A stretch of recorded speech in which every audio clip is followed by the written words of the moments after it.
Before I start this lecture, I just wanted to ask you about something. Raise your hand if you ever got in trouble during music lesson time. Yo, whatever it is, I always got in trouble. Do you know what it feels like? It feels like as soon as I play one note, they know how many hours I practiced. They know straight away. You're ready to start your lesson, eh? Yes, sir. Interesting, yeah. Okay, so you can play whenever you are ready.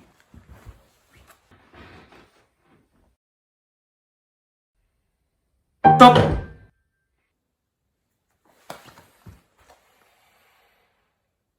How many hours did you practice per day? There is a castle on a cloud.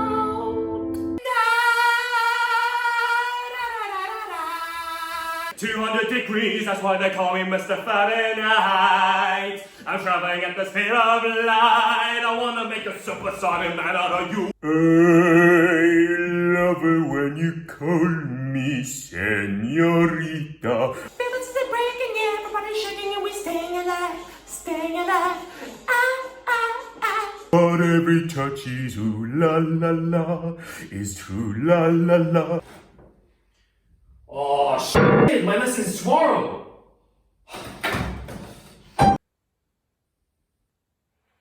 2 hours a day. 2 hours a day. 2 hours a day, 2 hours every single day? Yes, every day. I just practice 2 hours every single day. Is that a frying pan? You were singing, señorita. You were singing, señorita.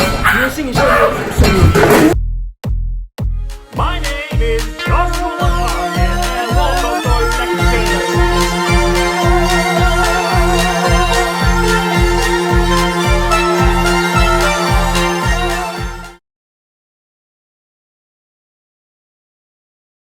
Back in my days, we had to survive. But anyways, my name is Joshua One Parkin, and welcome to Lecture. We are back on the track. Here comes the sexy TikTok. I'm sorry, I don't know why I did that. But anyways, when musicians play or sing a specific composition, people will be like, and then after that they would ask this question: is that piece difficult? But I have a question to that question.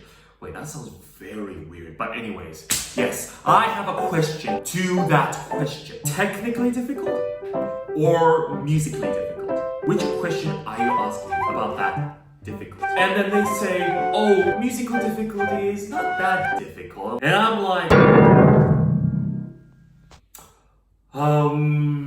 it depends. I find musicality more difficult than technicality. And people respond straight away, no it isn't. So I'm like, what an arrogant piece of shit.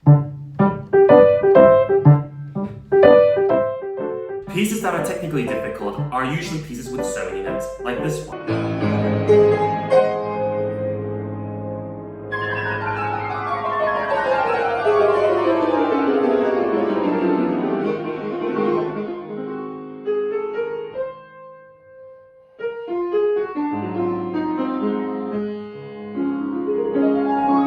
As well as this one.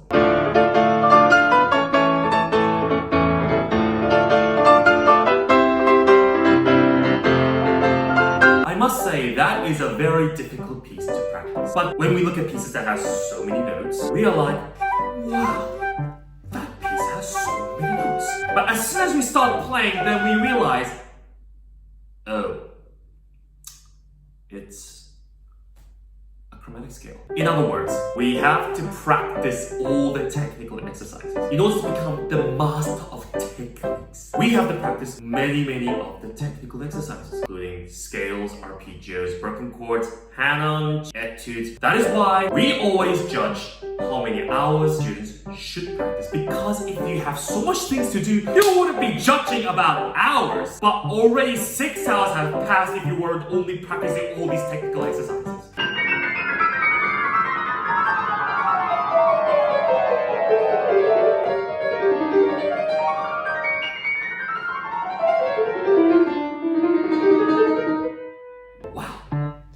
This person has practiced a lot. But the question is that impossible to achieve?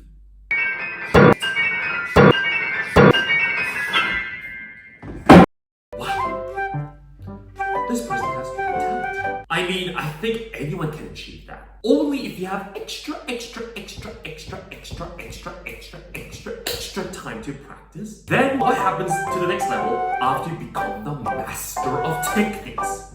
Then let's look at the next difficulty. In this chapter, I'm going to show you a couple of pieces that has less notes. And when I show you these pieces with less notes, you'll be like, oh, that's easy. I'm like, no. There is a difficulty in that composition as well. I'm going to play something for you and ask if it sounds easy or difficult.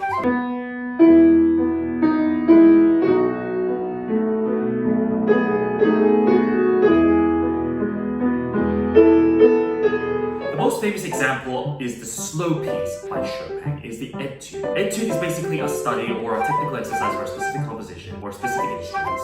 Meaning that this is an exercise, though commonly etudes have the most ridiculous techniques and the ridiculous speed in particular, like this one.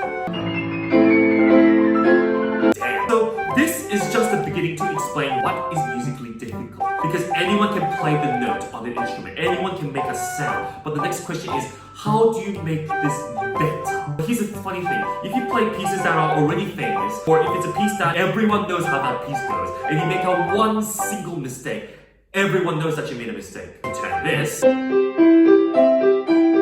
into this.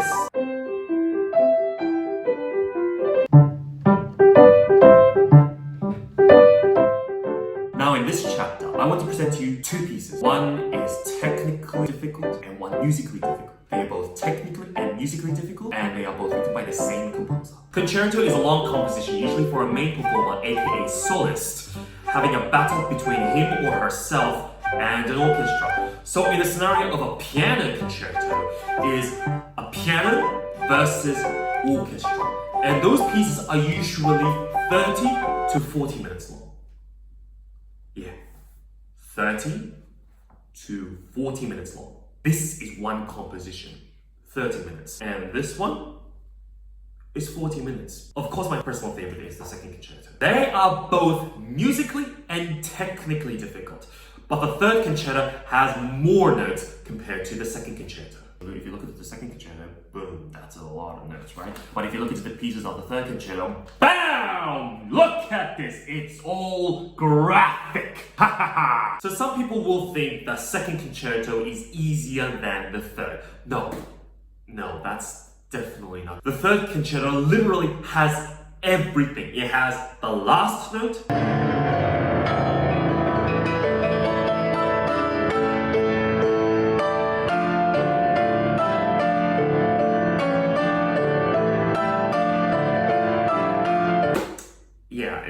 it has everything.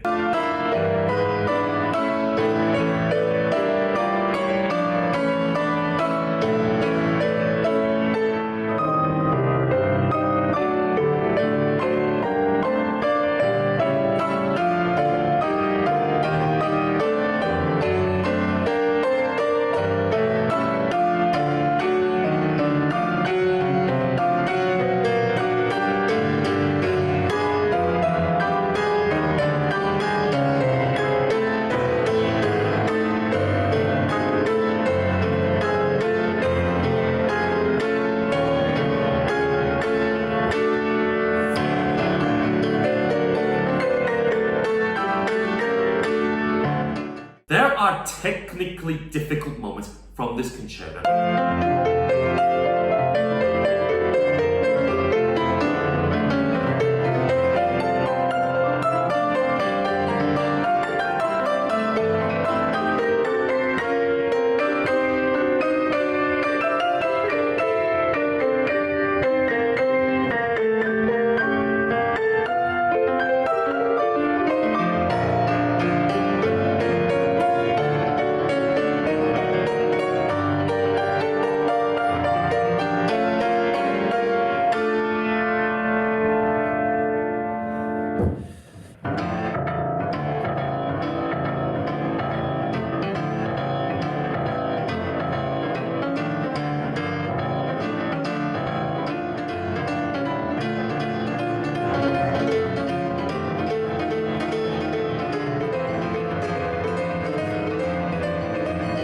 looks deadly, doesn't it? This is why pianists barely touch this piece, because it's technically monstrous. But now I want to show you the second concerto, and the piece has less notes compared to the third concerto.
This work is everywhere. This composition was written when he was having his own recovery of his major depressive disorder after a massive failure of his first symphony. That premiere of that first symphony was a major disaster that really caused him in a huge depression, and he really wanted to stop composing music, like completely quit. Therefore, this physician, Nikolai Dahl, has really done so much to Rachmaninoff and brought him back into recovery of his depression. So Rachmaninoff dedicated this new composition, the second piano concerto, to that person.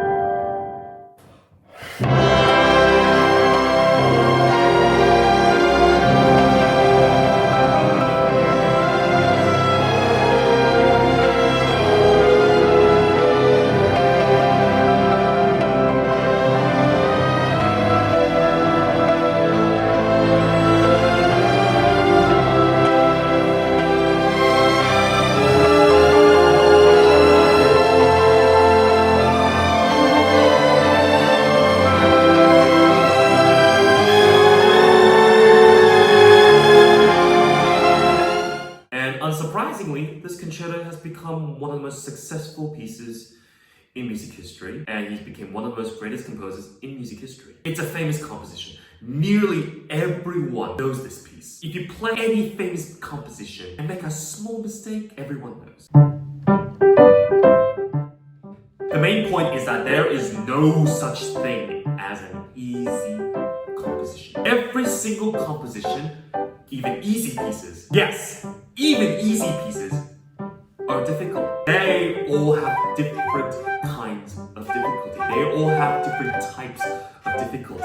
Pieces that are technically difficult, all you need is a methodology of technical practices and lots of time. But in musical difficulties, damn, I need another lecture for that. So I will be presenting that topic in the next lecture, titled How to Listen to Classical Music.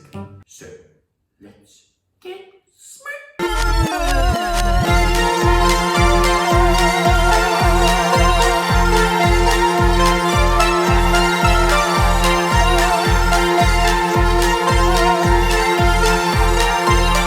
Do you agree with my lecture? If you disagree or if you have any other topics that you want me to talk about, leave a comment down below.